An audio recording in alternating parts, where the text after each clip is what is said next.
बेरा मोटरवे की तरफ जाने वाली एक गाड़ी मुसलसल काफी टाइम तक रुकी रहती है मोटरवे पे इतने लंबे टाइम तक गाड़ी रुकने के बाद मोटरवे पुलिस इस बात को गौर करती है और वो गाड़ी के पास जाती है। वो देखती है कि गाड़ी जो है काफी टाइम से रुकी है, आखिर देखा जाए कि इसमें क्या मसले मसाइल हैं और क्यों ये रुकी हुई है। ना कोई बाहर निकला है, ना कोई गाड़ी के पास खड़ा है। तो इसलिए मोटरवे पुलिस जाकर शीशा तोड़ती है गाड़ी का, तो अंदर देखती है 4 बेजान जिस्म पड़े होते हैं। आप हैरान रह जाएंगे, ये वो मोटरवे है जिसपे आप रूटीन में सफर करते हैं।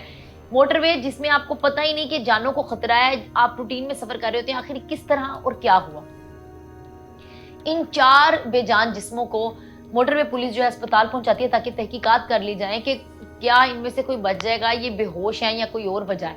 तो डॉक्टर जो है वो इस बात को क्लियर करते हैं। वो बताते हैं कि भाई इन जिस्मों में जान नहीं है, ये खत्म हो चुके हैं, जिसमें 55 साल एक औरत, 25 साल एक लड़की, एक बच्चा और एक लड़का शामिल है। और आगे बैठा एक ड्राइवर जो कि 55 साल औरत का बेटा है, वो खुशकिस्मती से बेहोशी में होता है और वो बच जाता है। उसके जागने का और उसके होश में आने का इंतजार करती है पुलिस। और जब ये ड्राइवर जो है, यानी कि ये जो बेटा है 55 साल औरत का, ये होश में आता है, तो इसको बताया जाता है कि, और इससे पूछा जाता है कि आखिर ये सारा मामला क्या है। क्योंकि जो 4 जिस्म दुनिया में मौजूद नहीं रहे, जो 4 उनको डेड बॉडीज मिली, ना तो उनके जिस्म पे कोई गोली का निशान था, ना जख्म का निशान था, ना कोई चोट थी। पता ही नहीं कि वो 4 लोग कैसे दुनिया से चले गए। तो वो कहता है मुझे तो आप बता रहे हैं कि हम, मतलब मेरे पीछे बैठे 4 लोग जिसमें मेरी एक माँ है, बीवी है, बच्चा है, भाई है, वो दुनिया में नहीं है।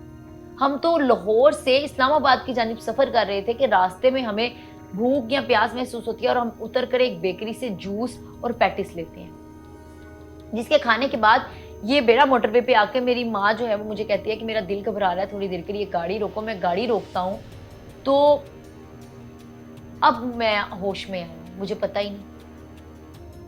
मतलब उसको भी नहीं पता था, वो खुद भी गाड़ी में बेहोश हो गया और उसके बाद अब होश में आया। फिर उसके बाद जब तहकीकात की गई, देखा गया, तो पता चला जो जूस उन्होंने पिया था वो एक्सपायर था। अब एक्सपायर जूस पीने के बाद जो है उनकी हेल्थ पर इतने बुरे इश्यूज आए कि वो बेहोश नहीं हुए, कोमे में भी नहीं गए, बल्कि वो डायरेक्ट अल्लाह को प्यारे हो।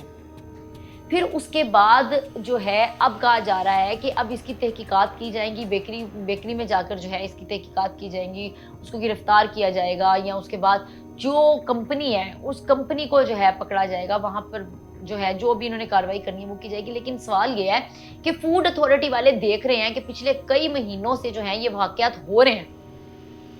पहले भी मैं इस पे एक प्रोग्राम कर चुकी हूँ कि बोतल, स्नैक्स और जूसेस की वजह से कई बच्चों की जानें गई, कई बच्चे बीमार हुए, उनकी किडनीज फेल हुई, वॉमिटिंग का आना, पेट में दर्द होना, रंग का पीला पड़ जाना, बच्चों की भूख ना लगना, ये सब कुछ बोतल्स और जूसेस की वजह से हो रहा है। और हमारे लोग समझते हैं कि शायद ये सब मजाक है। ये मजाक नहीं है। 2 नंबर चीजें मार्केट में इस वक्त इतनी अवेलेबल है, इतनी ज्यादा आ चुकी हैं, और उसके अलावा इतने पता नहीं किस किस किस्म के केमिकल इस्तेमाल हो रहे हैं, और पता नहीं कैसी एक्सपायर्ड चीजें इस वक्त मार्केट में मौजूद है, जिसके खाने के बाद ये काम हो रहा है कि जाने जाना शुरू हो गई हैं। तो ये फूड अथॉरिटी वाले ये जो होटल्स को या बेकरीज को देखते हैं, इन पे जाके नजर रखते हैं, आखिर ये इन पे क्यों नहीं एक्शन ले रहे, इनको क्यों नहीं खत्म किया जा रहा। इन मुसीबतों को खत्म करें जिसकी वजह से जाने जा रही हैं, खाने पीने वाली अशिया।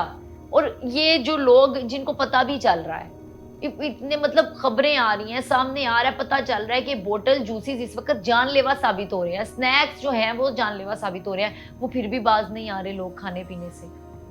अब इस वक्त जो है 2 जो है बॉडीज अभी भी अस्पताल में मौजूद है, उनका मजीद पोस्टमार्टम होना है। पोस्टमार्टम होने के बाद और जो है वो रिपोर्ट आएगी जिसमें पता चलेगा क्या वाकई ही जो इस वक्त बात आ रही है जूस की और पैटिसिस के, ये इन चीज़ों के, स्नैक्स वगैरह के एक्सपायर होने की वजह से, जिसकी वजह से ये 4 लोग एक्सपायर हुए, तो क्या ये बात सच्ची है? अब देखना ये बाकी है कि अगली क्या तहकीकात आती हैं, क्या रिपोर्ट आती है, और फूड अथॉरिटी वाले आखिर इस पर क्या स्टेप लेते हैं, और इन चीज़ों को ख़त्म करने के लिए क्या किया जाता है। तो लिहाजा आप भी कोशिश करें खुद और अपने बच्चों को बोतल से, जूसी से और स्नैक्स से फिलहाल दूर ही रखें, जब तक कि इनके बारे में पूरी डिटेल नहीं आ जाती कि आखिर ये सारा मामला क्या है। ये 2 नंबर चीज़ों की वजह से और ये कंपनी की वजह से, किसकी लापरवाही की वजह से आखिर इतनी जानें जो हैं वो जूसीज और बोतल्स की वजह से जा रही हैं।